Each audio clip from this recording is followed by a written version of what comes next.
پہلے بچوں السلام علیکم ورحمۃ اللہ وبرکاتہ۔ چونکہ آج کا جو یہاں پہ ہمارا موضوع ہے وہ ہے اختر الایمان صاحب کی جو نظم قبر ہے، اس کو ہم یہاں پہ سمجھنے کی کوشش کریں گے۔ یہاں پر میں نظم قبر کا ایک خلاصہ آپ کے سامنے پیش کرنے جا رہا ہوں۔ یہاں پر میرے آپ سے استدعا ہے جو نویں جماعت کے طلباء و طالبات ہیں وہ اپنی کتاب درس کتاب کا صفحہ نمبر 178 اپنے سامنے نکال کر اس کو سمجھنے کی کوشش کریں گے۔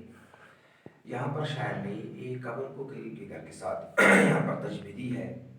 ایک غریب کا گھر جو ہوتا ہے وہ قبر سے کم نہیں ہوتا ہے۔ تو اس طرح اس نے سمجھانے کی کوشش کی کہ غریب کی حالت کیسی ہے، کیسی ہوتی ہے۔ تو یہاں پر اس نے پہلے ہمیں یہاں پہ سمجھانے کی کوشش کی عجم کی شاعروں میں ایک شاعر کا ایک قصہ بہت کا ایک سلسلہ جو قائم ہے عجم کی، یعنی غیر عرب۔ عام طور پہ ایران کے استعمال ہوتا ہے، یعنی اس میں ایک غیر عرب میں عجم میں ایک شاعر ہے، اور ایک شہر میں ایک قصبے میں ایک بہت بڑا رئیس رہا کرتا تھا۔ وہ اس آنے اور جانے کے سلسلے میں وہ پھنسا، یعنی اس دنیا میں آنا اور یہ جانا، اس دنیا میں آدھے لوگ آتے ہیں، آدھے لوگ اس دنیا سے چلے جاتے ہیں، اس جال میں وہ بھی پھنسا۔ اور اس نے ہر ایک چال کی مگر کوئی چال کارگر نہ ہوئی، یعنی اس کی کام نہ آئی۔ وہ دولت مند تھا، اس نے تمام دولت خرچ کی، اس نے دنیا کے کونے کونے سے طبیبوں کو بلایا، اس نے بہت سارے حکیموں کو بلایا، اس نے بہت سارے ڈاکٹروں کو بلایا، اپنا علاج کیا، لیکن کوئی علاج کام نہ آیا۔ آخر کار تقدیر نے کو جو منظور تھا وہ ہو کے رہا۔ آخر کار ایک باپ اپنے بیٹے سے جدا ہوا۔ جب اس باپ کا جنازہ لے جایا جا رہا تھا تو یہ بیٹا اپنا سینہ پیٹ پیٹ کر اپنے باپ سے مخاطب ہو کر کہتا تھا کہ میرے بابا، آپ کو اس جگہ پہ لے جایا جا رہا ہے وہاں جہاں پر آپ کا کوئی مددگار نہیں ہے، جہاں پر آپ کا کوئی دوست نہیں ہے۔ آپ کو وہاں پہ لے جایا جا رہا ہے جہاں پہ اندھیری کوٹری ہوگی، وہاں پر میرے بابا روشنی کا کوئی انتظام نہیں ہے، وہاں پر کھانے پینے کا کوئی انتظام نہیں ہے، وہاں پر کچھ بھی نہیں ہے جو کچھ بھی آپ کو وہاں پہ سہنا پڑے گا وہ آپ کو اکیلے ہی سہنا پڑے گا، وہاں پر آپ کی مدد کرنے کے لیے کوئی نہیں آئے گا۔ اور جو یہ جنازہ جا رہا تھا اہو بکا اس میں اس کا بیٹا کر رہا تھا اور اس جنازے میں ایک غریب بھی تھا۔ ایک غریب اپنے اس بیٹے کو بھی ساتھ لے اس کا ایک بیٹا بھی ساتھ تھا، چھوٹا لڑکا تھا۔ جب اس چھوٹے لڑکے نے تمام اہو بکا سنی تو اس کی سمجھ میں کچھ نہیں آیا کہ اس کو کہاں پہ لے جایا جا رہا ہے۔ جلدی اس کے ذہن میں یہ آیا کہ اس نے کہا کہ اس کو وہاں لے جایا جا رہا ہے جہاں پر روشنی نہیں ہے۔ اس نے سوچا ہمارے گھر میں روشنی نہیں ہے۔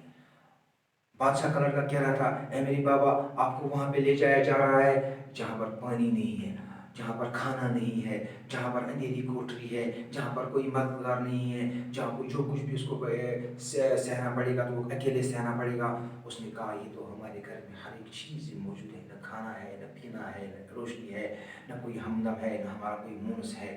تو اس نے بڑی سادگی سے اپنے باپ سے پلٹ کر دیکھا، بابا کیا اسے ہمارے گھر لے جایا جا رہا ہے؟ دیکھو یہاں پر شاعر نے کس طریقے سے ایک غریب کے گھر کو کس کی تشبیہ دی ہے، قبر کے ساتھ تشبیہ دی ہے، سمجھانے کی کوشش کی ہے کہ ایک غریب کے گھر میں کتنی مسائل ہوتے ہیں، کتنے مشکلات ہوتے ہیں۔ ہمیں چاہیے کہ ہمیں اپنے آس پاس پڑوس میں ایسے حالاتوں کو دیکھنا چاہیے، مد نظر رکھ کر ان کی معاونت کرنی چاہیے، ان کی مدد کرنی چاہیے، کیونکہ انسان کا دن وہی اچھا ہوتا ہے جب اس کے ہاتھ سے کچھ دیا جائے۔ ایک بار مدینہ میں ایک بہت بڑا رئیس اس دنیا سے رخصت ہونے لگا تو اس نے آخری وصیت کی کہ میرے فلانے خزانوں میں اتنے کھجور پڑے ہیں، ٹنوں میں کھجور پڑے ہیں، ان کو خیرات کیا جائے۔ جب وہ مر گیا تو ان کو خیرات کیا گیا، ان کو غریبوں میں بانٹ دیا گیا۔ تو لاسٹ پہ ایک سڑا ہوا کھجور وہاں پہ تھا، تو رسول اکرم صلی اللہ علیہ وسلم نے ایک سڑا ہوا کھجور اپنے ہاتھ میں رکھا اور صحابہ سے مخاطب ہوئے کہ اے میرے پیارے صحابو، اس کھجور کی کوئی حیثیت ہے؟ سب نے کہا یہ یا رسول اللہ صلی اللہ علیہ وسلم یہ کھجور سڑا ہوا ہے، اس کی کوئی حیثیت نہیں ہے۔ اس نے کہا، رسول پاک صلی اللہ علیہ وسلم نے کہا کہ اگر اس آدمی نے اتنے بڑے اس خزانے کے ٹنوں میں یہ جو کھجور بانٹ دیے گئے، اس کے بدلے میں اگر اس نے اپنی جیتے جی اپنی زندگی میں یہ سڑا ہوا کھجور دیا ہوا ہوتا تو اس کی قیمت ان سے زیادہ تھی۔ یعنی اپنی زندگی میں کچھ دیا کرو، اپنے ہاتھ سے کچھ دیا کرو، دینے والا ہاتھ لینے والے ہاتھ سے بہتر ہوتا ہے۔ اور یہاں پر شاعر نے اس چیز کو یہاں پر مخاطب کیا ہے. یہاں پر اس میں جو لاسٹ میں سوالات آتے ہیں، شاعر نے رئیس کے بیٹے کی